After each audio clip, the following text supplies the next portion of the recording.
Saudara yang saya kasih di dalam Tuhan, pertama-tama kami mengucap syukur kepada Tuhan karena kalau kami boleh ada di tempat ini, itu semua karena kasih anugerah Tuhan. Kurang lebih 2 minggu kami sudah berada di Tentena. Tujuan kami ada di tempat ini karena ingin menghadiri acara 40 hari dari adik ipar kami yang sudah dipanggil Tuhan beberapa hari yang lalu. Dan kami diberikan waktu dan kesempatan pada hari ini oleh Bapak Gembala, ya. Kami percaya semua karena kasih anugerah Tuhan. Dan oleh sebab itu saudaraku yang saya kasih dalam Tuhan, saya percaya saudara sudah mengenal saya, ya. Mungkin kalau ada yang belum mengenal, nama saya Pendeta Denny Notanubun, tempat pelayanan kami di Bekasi.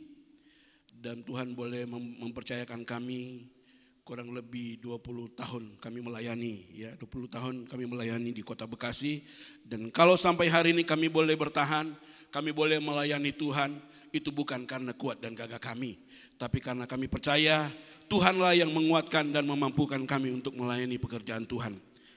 Sampai di sana juga dulu perkenalan saya. Mari kita langsung saja melihat kebenaran firman Tuhan. Pada pagi hari ini terambil di dalam kitab Petrus, 1 Petrus pasal yang ke-5. Mulai dari ayat yang ke-6. Kalau sudah dapat kita akan baca, saudaraku. Mohon maaf saudaraku. 1 Petrus pasal yang ke-5. Mulai dari ayat yang pertama saja. Demikian firman Tuhan berkata.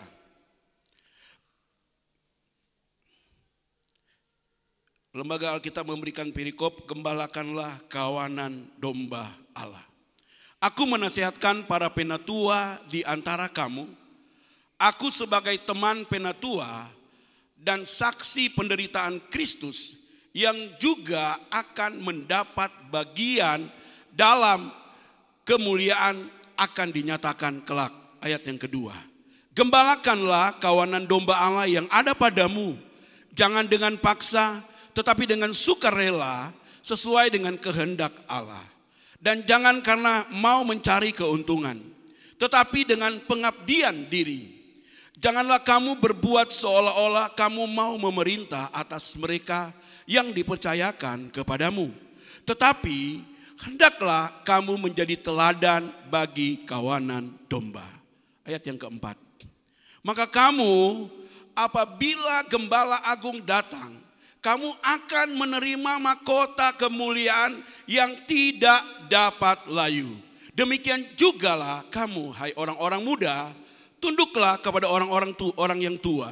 Dan kamu semua rendahkanlah dirimu seorang terhadap yang lain, sebab Allah menentang orang yang congkak, tetapi mengasihani orang yang rendah hati. Ayat yang ke-6. Karena itu, rendahkanlah dirimu di bawah tangan Tuhan yang kuat, supaya kamu ditinggikannya pada waktunya. Serahkanlah segala kekhawatiranmu kepadanya, sebab Ia yang memelihara kamu. Sadarilah dan berjaga-jagalah lawanmu, si iblis, berjalan keliling sama seperti singa yang mengaum-ngaum dan mencari orang yang dapat ditelannya. Lawanlah dia dengan iman yang teguh, sebab kamu tahu bahwa semua saudaramu di seluruh dunia menanggung penderitaan yang sama. Dan Allah sumber segala kasih karunia yang telah memanggil kamu dalam Kristus kepada kemuliaannya yang kekal akan melengkapi, meneguhkan, menguatkan dan mengokohkan kamu sesudah kamu menderita seketika lamanya. Ialah yang empunya kuasa sampai selama-lamanya. Amin. Puji Tuhan, kita sudah membaca kitab 1 Petrus pasal yang ke-5, ayat yang ke-1 sampai ayat yang ke-11. Saudara yang saya kasih di dalam Tuhan, surat ini ditulis oleh Rasul Petrus, ya.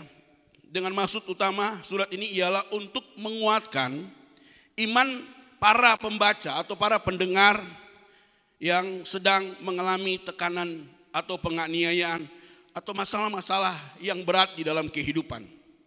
Nah, saudaraku yang saya kasihi di dalam Tuhan, Petrus mengingatkan bahwa kita sebagai orang yang percaya, yang sedang membaca, yang sedang mendengarkan kebenaran firman Tuhan atau Injil tentang Yesus Kristus merupakan suatu jaminan, harapan bagi kita semua, saudaraku. Sebab Yesus Kristus sudah mati dan hidup kembali, dan dia berjanji dia akan datang kembali. Nah, saudaraku kasih di dalam Tuhan, atas dasar inilah Petrus menulis surat kepada orang-orang yang percaya, ya, yang tersebar di seluruh daerah. Dan dia ingin jemaat Tuhan atau orang-orang percaya tetap kuat walaupun mengalami penderitaan. Nah, saudaraku yang saya kasih di dalam Tuhan, kita boleh melihat di sini bahwa orang-orang yang percaya, yang mengikut Tuhan, bukan berarti mereka aman-aman atau mereka tenang-tenang saja. Tapi Petrus mengingatkan bahwa setiap orang yang dipanggil oleh Tuhan, dia harus belajar untuk mengalami penderitaan. Tetapi di balik penderitaan, saya percaya ada berkat Tuhan yang Tuhan siapkan bagi saya dan saudara. Ada haleluya. Nah, saudara yang saya kasih di dalam Tuhan, tema khotbah pada pagi hari ini yaitu berkat dan kekuatan Tuhan. Tentunya saudara kita ingin mengalami berkat dan kekuatan daripada Tuhan. Nah, bagaimana supaya kita dapat mengalami akan berkat dan kekuatan Tuhan dalam perjalanan hidup saya saudara, yang firman Tuhan katakan bahwa kita berada di dalam dunia ini, tidak sedikit masalah pergumulan yang kita akan alami. Bahkan seringkali masalah itu bisa membuat kita terhenti, membuat kita menyerah, membuat kita mundur dalam mengiring akan Tuhan. Namun pada pagi hari ini, sebagai seorang pelayan Tuhan, Paulus menasihati kepada sesama hamba-hamba Tuhan yang di sini ditulis penatua, saudaraku, agar supaya kalau kita melihat di dalam ayat yang pertama, ada merupakan nasihat bagi kita semua. Dikatakan, aku menasihatkan para penatua di antara kamu, aku sebagai teman penatua dan saksi penderitaan Kristus, yang juga akan mendapat bagian dalam kemuliaan yang akan dinyatakan kelak. Petrus mengingatkan kepada hamba-hamba Tuhan, dan dia menyamakan dirinya sama seperti orang, ya, yang dikatakan sesama penatua. Dia mensejajarkan, dia tidak mengangkat posisinya lebih tinggi daripada hamba-hamba Tuhan yang lain. Dan di sini kita boleh melihat bahwa Petrus berkata dia adalah saksi daripada saksi hidup daripada perjalanan dari Yesus, ya. Dia bersama-sama dengan Yesus. Dia melihat, dia menyaksikan, dia mendengar apa yang Yesus sampaikan, dan dia sendiri mengalami akan hal itu, saudaraku. Sehingga dia katakan, akulah bagian daripada saksi yang mengalami penderitaan. Kita tahu bahwa Petrus memiliki karakter yang meledak-ledak, ya. Tetapi ketika dia mengalami Tuhan dalam hidupnya, dengar baik, ketika dia mengalami Tuhan dalam hidupnya, saudaraku, di sini kita mau lihat ada hal-hal yang kita akan dapatkan melalui 1 Petrus pasal yang kelima ini, yaitu berkat dan kekuatan Tuhan. Nah, saudaraku yang saya kasih di dalam Tuhan, Petrus mengingatkan kepada gembala, ya, sebagai gembala kawanan domba Allah. Saya dan saudara adalah dombanya Tuhan. Dan kami gembala-gembala hanya sebagai orang yang dapat dipercayakan oleh Tuhan untuk membawa umat Tuhan kepada Allah yang adalah Yesus Kristus, gembala agung itu, saudaraku. Di sini dikatakan di dalam ayat yang kedua, gembalakanlah kawanan domba Allah yang ada padamu, jangan dengan paksa, tetapi dengan sukarela sesuai dengan kehendak Allah. Dan jangan karena mau mencari keuntungan, tetapi dengan pengabdian diri. Ayat yang ketiga dikatakan, janganlah kamu berbuat seolah-olah kamu mau memerintah atas mereka yang dipercayakan kepadamu. Tetapi hendaklah kamu menjadi teladan bagi kawanan domba. Saudara, kita melihat di sini Rasul Petrus mengingatkan kepada kita penatua, siapapun kita yang melayani, yang dipercayakan untuk melayani Tuhan. Kita belajar melalui kebenaran firman Tuhan pada pagi hari ini, mengingatkan kepada kita bahwa kita sedang menggembalakan dombanya Allah. Lalu dikatakan jangan dengan paksa. Ya. Tentunya ketika Tuhan memanggil kita untuk melayani Tuhan, itu adalah panggilan yang mulia. Itu karena Tuhan yang memanggil kita dan Dia berjanji Dia akan memberikan kekuatan dan akan melengkapi kita. Asal kita melayani bukan dengan paksa, tetapi dengan sukarela. Saudaraku, saya sedikit mau bersaksi ketika saya dipanggil oleh Tuhan untuk melayani Tuhan, saudaraku. Saya tidak punya basic, saudaraku ya. Karena saya ditangkap, diambil dari kubangan dosa. Orang yang tidak hidup di dalam gereja. Orang yang tidak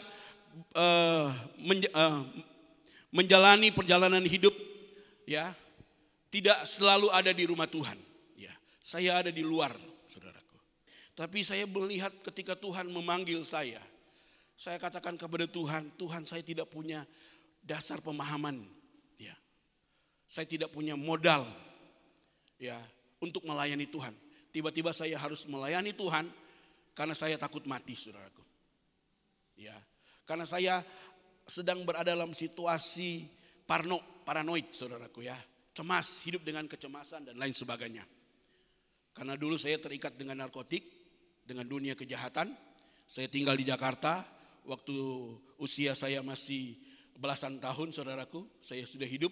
Dan memang tujuan saya, saudara, hidup di kota Jakarta bukan untuk mencari pekerjaan yang baik, saudaraku ya. Walaupun saya lulusan SMA pada waktu itu, saya tidak kuliah, tetapi saya punya tujuan.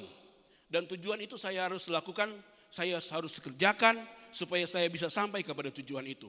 Tapi tujuan yang saya lakukan itu tujuan yang tidak benar, yang salah di mata Tuhan. Tetapi disitulah Tuhan memanggil saya, menangkap saya, dan saya harus menyerahkan diri. Karena kalau saya tidak menyerahkan diri, ada dua hal yang saya sadari. Yang pertama, mungkin penjara yang saya harus tinggal lama di penjara. Atau yang kedua, saya harus mati karena dibunuh oleh orang. Ya. Dan ketiga, mungkin saya mati dengan narkotik, saudaraku.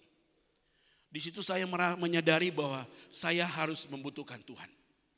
Nah, saudaraku yang saya kasih di dalam Tuhan, singkat cerita, saya dipanggil oleh Tuhan, saya mau memberi diri untuk melayani Tuhan. Tapi saya katakan, Tuhan, saya tidak bisa berbuat apa-apa. Sama seperti khotbah 2 minggu yang lalu yang disampaikan oleh Bapak Gembala di tempat ini, saudaraku. Takut, tidak siap. Tetapi saudaraku, justru disitulah Tuhan tidak melihat kemampuan kita. Ada haleluya. Tapi Tuhan mau melihat apakah kita mau melayani Tuhan. Apakah kita rela mau melayani Tuhan. Apakah motivasi kita benar di hadapan Tuhan.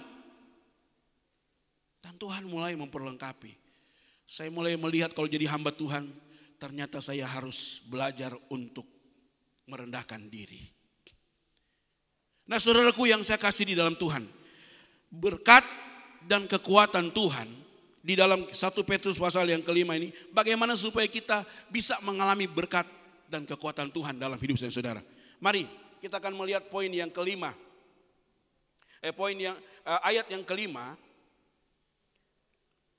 Demikian firman Tuhan berkata, demikian juga hai kamu orang-orang muda, tunduklah kepada orang-orang yang tua, dan kamu semua rendahkanlah diri seorang terhadap yang lain.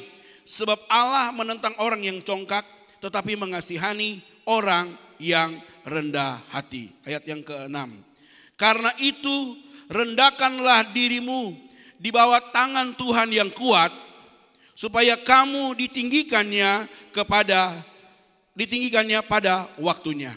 Saudaraku, orang yang mengalami berkat dan kekuatan Tuhan, ya, kita boleh melihat di sini bahwa salah satu jalan cara untuk kita mengalami berkat dan kekuatan Tuhan. Yaitu firman Tuhan berkata kita harus merendahkan diri. Kita tidak akan pernah mengalami berkat Tuhan, kita tidak akan pernah mengalami kekuatan Tuhan kalau kita tidak mau merendahkan diri. Apapun pangkat dan jabatan kita, yang Tuhan butuhkan agar supaya kita dapat mengalami berkat Tuhan, kita harus belajar merendahkan diri. Tadi saya sedikit bersaksi, saya orang yang sombong, saudaraku ya. Belajar untuk mengandalkan mental dan kekuatan. Ya, apalagi saya lahir dari keluarga orang timur, saudaraku, Ambon, saudaraku. Tentunya karakter saudaraku tidak lepas dari saudaraku ya, mental yang sudah dibangun dengan budaya, saudaraku. Ya. Dan itu sulit sekali untuk saya lepas, saudaraku. Ya. Tetapi ketika saya menyerahkan diri kepada Tuhan, saya harus mengalami proses untuk menghancurkan ya, kesombongan itu dengan merendahkan diri. Sama seperti saudaraku, benih ketika ditabur, saudaraku, benih itu harus jatuh di tanah. Benih itu tidak akan pernah bertumbuh kalau benih itu tidak jatuh di tanah. Jadi gambaran benih itu jatuh ke tanah, saudara, itu bicara harus turun, harus jatuh. Dan ketika benih itu jatuh, saudaraku, apa yang terjadi terlebih dahulu? Dia harus berakar. Dia harus berakar. Ketika dia mulai berakar, dia mulai bertumbuh, ya, bertumbuh ke atas. Cara untuk Tuhan memberkati saya dan saudara, kita harus merendahkan diri. Ada haleluya. Itu adalah berkat dan kekuatan Tuhan yang Tuhan berikan bagi saya dan saudara. Ya. Firman Tuhan katakan terkutuklah atau Tuhan membenci orang yang sombong. Kita tidak bisa mengandalkan kekuatan, kekayaan, pangkat dan jabatan kita untuk datang di hadapan Tuhan, saudaraku. Dengan cara itu kita tidak akan pernah mengalami Tuhan. Kita tidak akan pernah mengalami perubahan pola pikir, karakter yang seturut dengan apa yang Tuhan kehendaki, saudaraku. Tapi kalau ketika kita merendahkan diri, kita menyadari bahwa kita tidak punya apa-apa dan kita tidak bisa apa-apa. Tuhan Yesus pernah memberikan satu gambaran kepada murid-murid ketika mereka ingin memperebutkan jabatan, kedudukan. Dan mereka berkata kepada Tuhan, Tuhan, siapakah yang terbesar di dalam kerajaan sorga? Tuhan katakan, kalau kamu ingin menjadi besar, kamu harus belajar sama seperti anak kecil ini. Tuhan memposisikan, kalau kamu ingin menjadi besar, kamu harus menjadi seperti anak kecil. Dan kamu harus merendahkan diri. Itu terdapat di dalam kitab Injil Matius pasal yang ke-18. Saudaraku, kita boleh melihat di sini betapa Yesus mau mengajar kepada kita pola bagaimana supaya kita menjadi diberkati, menjadi berkat dan kekuatan Tuhan dalam hidup saudara. Salah satu cara yaitu kita harus merendahkan diri di hadapan Tuhan. Anak kecil berbicara orang yang tidak mengejar posisi. Amin. Ada haleluya. Anak kecil dia tidak pernah berpikir tentang cara-cara ya sama seperti seorang yang ingin memangku jabatan atau kekuasaan, saudaraku. Jadi cara untuk kita diberkati atau berkat Tuhan dan kekuatan Tuhan boleh kita alami dalam hidup kita, kita harus merendahkan diri. Coba kita lihat di dalam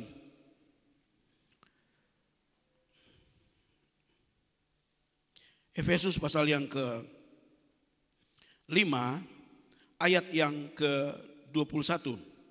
Di sana firman Tuhan berkata, dan rendahkanlah dirimu seorang kepada yang lain di dalam takut akan Tuhan atau takut akan Kristus. Saudara, kita harus merendahkan diri ya di dalam takut akan Tuhan. Kita tahu bahwa pengertian tentang takut akan Tuhan itu berbicara tentang ketaatan kita atau kesungguhan kita ya untuk taat kepada Tuhan. Ya. Kata takut akan Tuhan atau takut akan Yesus atau takut akan Allah, ya. Kita boleh melihat itu berbicara tentang kepatuhan atau ketaatan kita kepada Tuhan. Takut akan Kristus bicara tentang takut yang kudus, saudaraku. Artinya kita menghormati Tuhan karena Dia adalah Allah. Kita mengasihi Dia. Kita menghargai Dia. Kalau saudara datang ke tempat ini, saudaraku, dengan motivasi saudara mau merendahkan diri karena saudara takut akan Tuhan. Saudara mau belajar taat kepada Tuhan. Saya percaya Tuhan katakan orang yang merendahkan diri di hadapan Tuhan, Tuhan yang akan mengangkat dia. Amin. Tuhan yang akan meninggikan dia. Tuhan yang akan mempromosikan dia. Kita nggak perlu, saudaraku, untuk menyogok atau menjilat dia, atau apapun dengan cara ingin mendapatkan kekuasaan dan lain sebagainya, atau jabatan atau posisi. Yang penting kita takut akan Tuhan. Kita mengasihi Tuhan, kita menghormati Tuhan. Tuhan yang akan mengangkat kita. Amin. Tuhan yang akan mempromosikan saya dan saudara. Jadi hal yang pertama, berkat dan kekuatan Tuhan. Ya. Yang pertama, firman Tuhan mengajar kepada kita, baiklah kita merendahkan diri di hadapan Tuhan.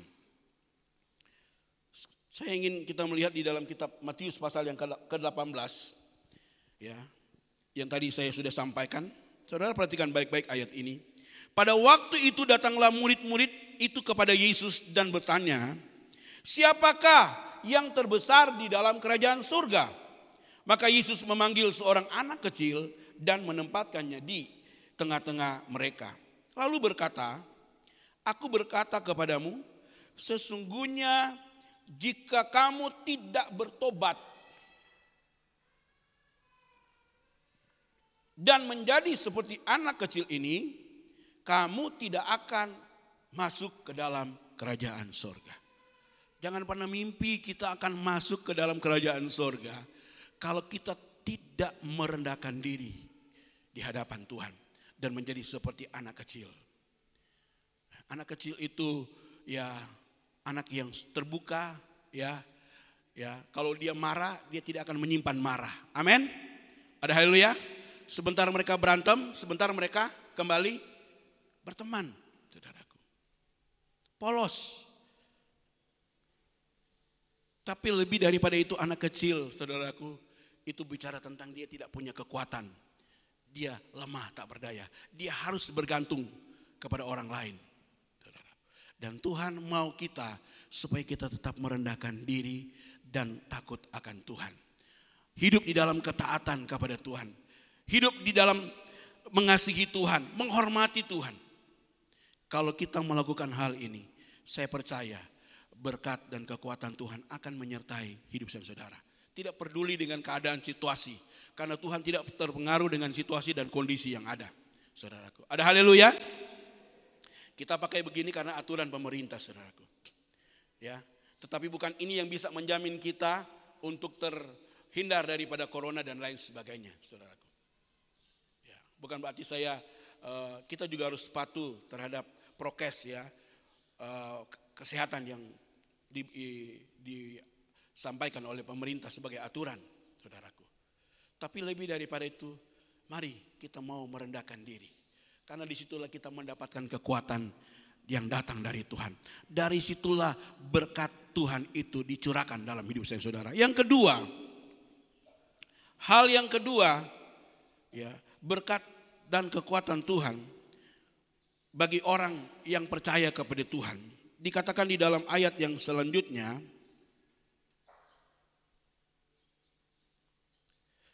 yaitu serahkan kekhawatiranmu kepada Tuhan. Di dalam 1 Petrus pasal yang kelima, tolong di slide. 1 Petrus pasal yang kelima ayat yang ke-6. Yang ke-7, ayat yang ke-7. Serahkanlah segala kekhawatiranmu kepadanya, sebab ia yang memelihara kamu. Saudaraku yang saya kasih di dalam Tuhan, firman Tuhan mengajar kepada kita, bagaimana supaya kita menyerahkan segala kekhawatiran kita kepada Tuhan. Hari-hari ini mungkin kita sedang mengalami ketakutan. Ya. Karena dampak daripada COVID COVID-19 ini, saudaraku. Ketika COVID-19, saudaraku ya, awal-awalnya saudaraku, dan kita mulai dengar bagaimana COVID-19 ini saudaraku bekerja, saudaraku, dan melihat di video orang yang sedang berdiri jatuh dan lain, itu memberikan dampak ketakutan dalam hidup saya, saudara.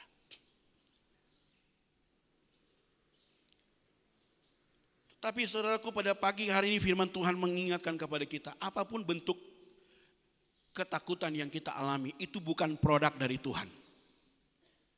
Itu produk dari dosa.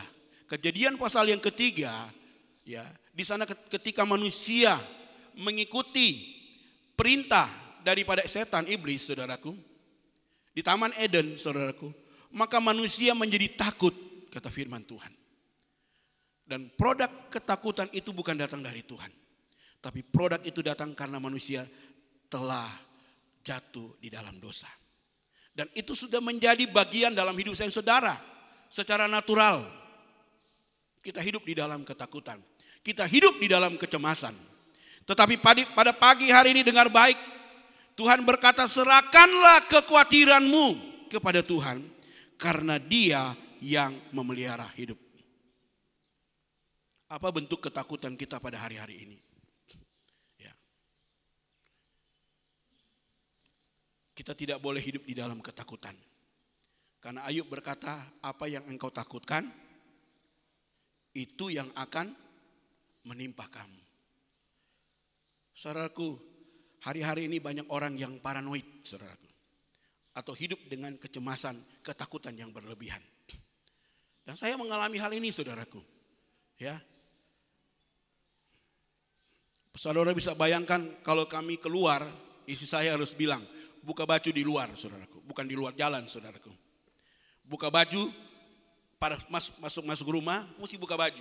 Taruh baju baru boleh masuk, saudaraku. Baru mandi. Karena apa, saudaraku?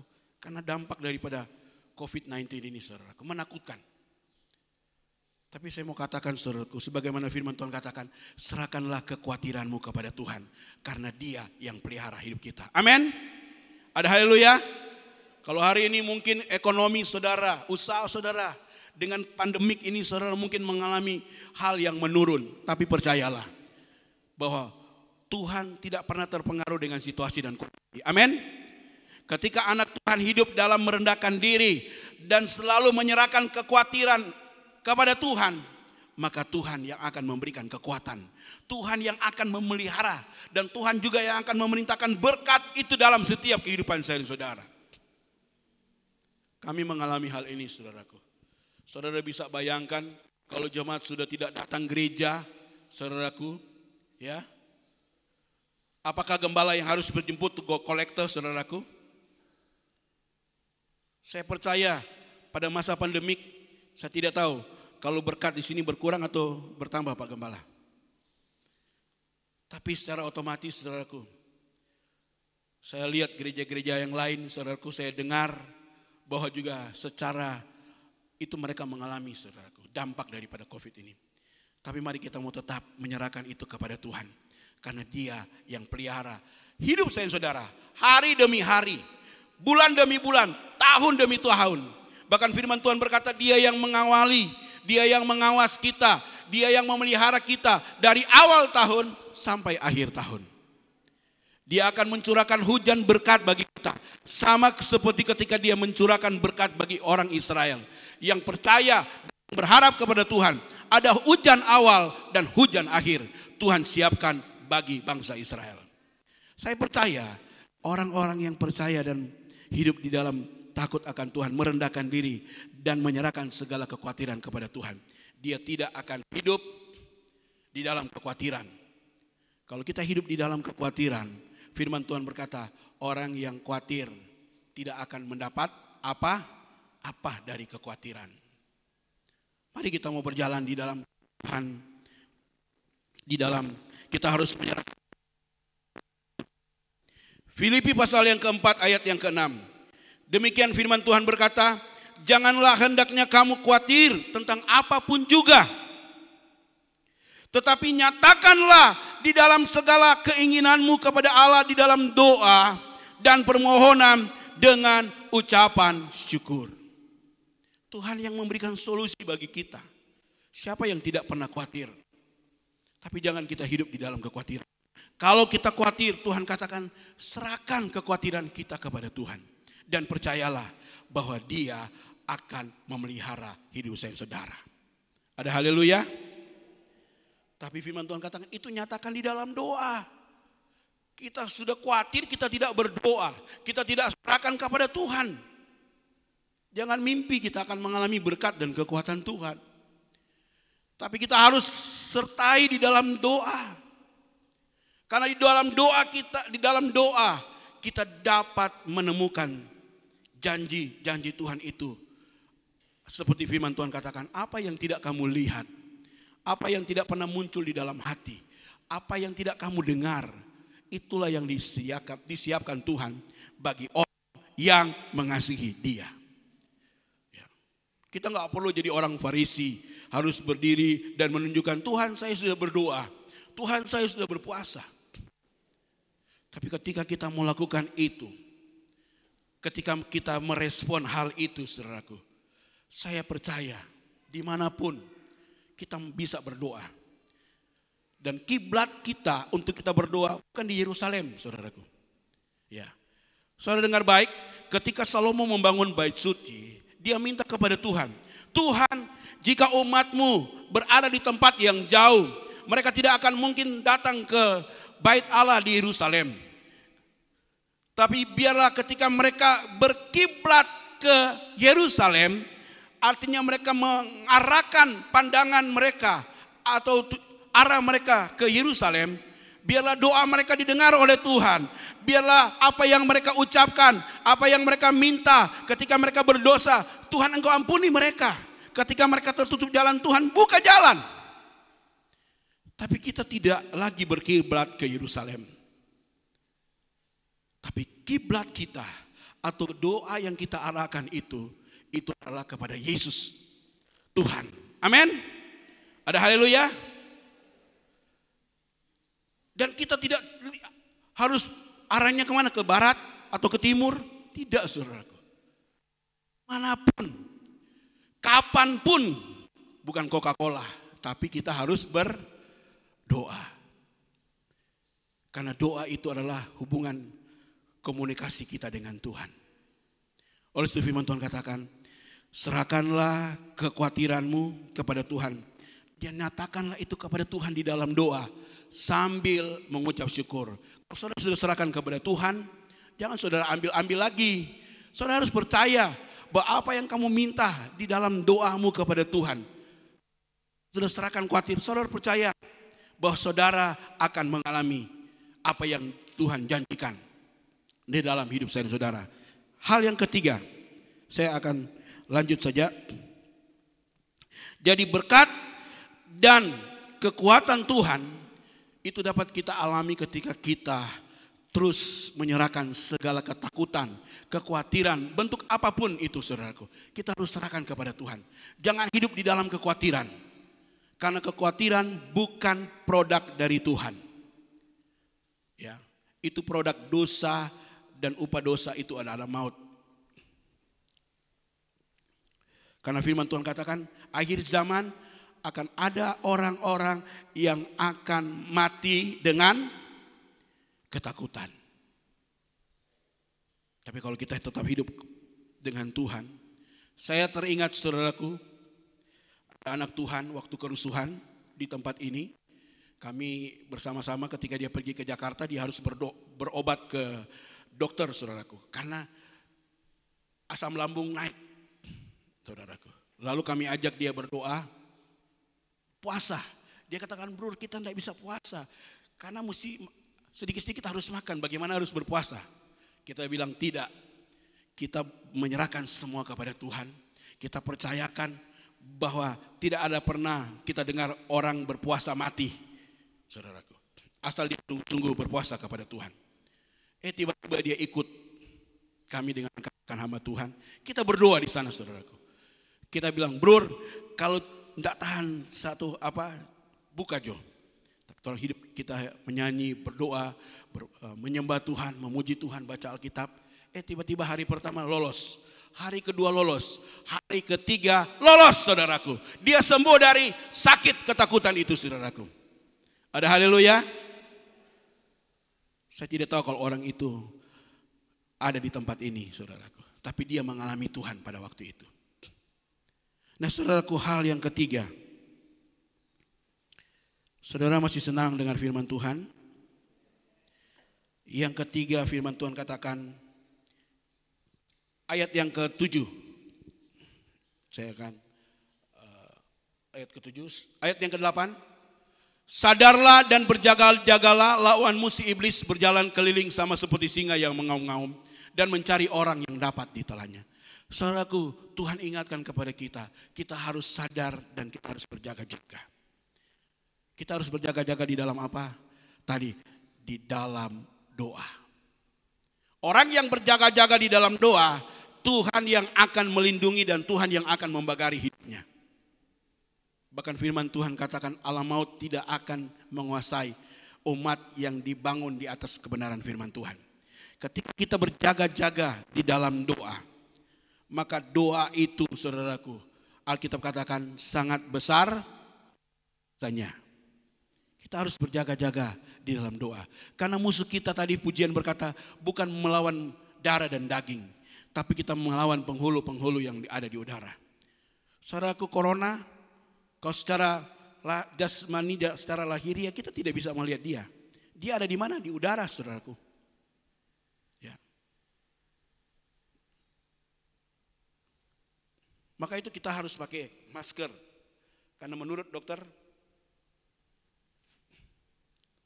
kita tidak bisa melihat molekul daripada corona itu, saudaraku. Apakah kita sanggup berjaga? Tapi orang yang berjaga di dalam doa, waspada, berjaga-jaga di dalam doa, dia akan mengalami pertolongan dan perlindungan Tuhan. Ada haleluya? Yang kedua, berjaga-jaga dan senantiasa berwaspada. Bukan saja berjaga-jaga di dalam doa, tapi kita juga harus berjaga-jaga dengan firman Tuhan. Hanya firman Tuhan yang mampu untuk menjaga saya dan saudara. Hanya firman Tuhan yang sanggup melindungi saya dan saudara. Karena kita tidak tahu kapan kita tersentuh dengan penyakit sampar ini, saudaraku. Kita tidak tahu siapa yang membawa dan siapa yang kena, saudaraku. Tetapi kita percaya bahwa Tuhan punya cara untuk menolong saya dan saudara. Ada haleluya. Ketika firman Tuhan itu ada dalam hidup saudara.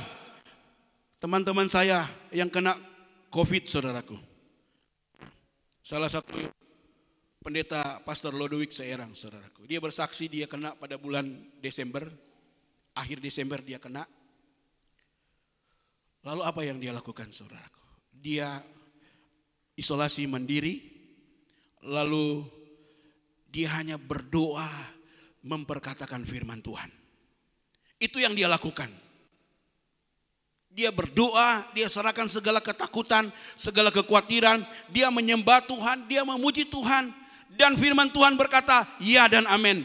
Dia mengalami kesembuhan Tuhan. Ada haleluya. Itu karena ada firman Tuhan yang menjaga kita, yang melindungi kita.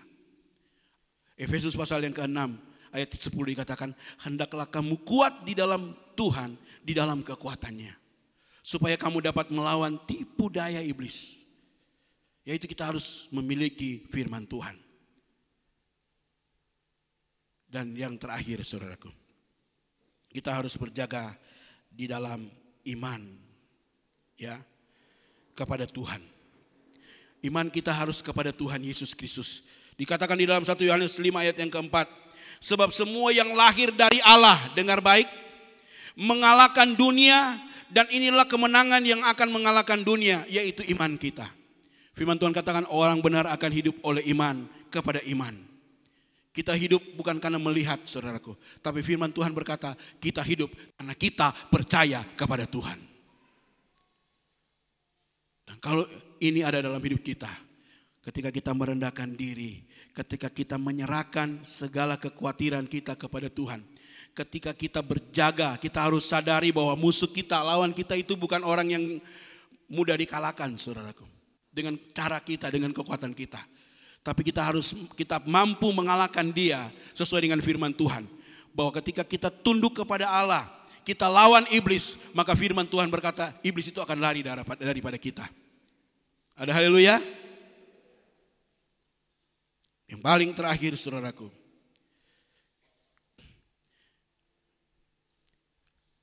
ketika kita merendahkan diri, kita menyerahkan hidup kita kepada Tuhan, kekhawatiran kita, dan kita nyatakan itu di dalam doa, kita berjaga di dalam doa, di dalam firman Tuhan, dan kita tetap beriman kepada Tuhan. Maka firman Tuhan berkata, ayat yang kedua terakhir, tolong di ini. Apa yang kita akan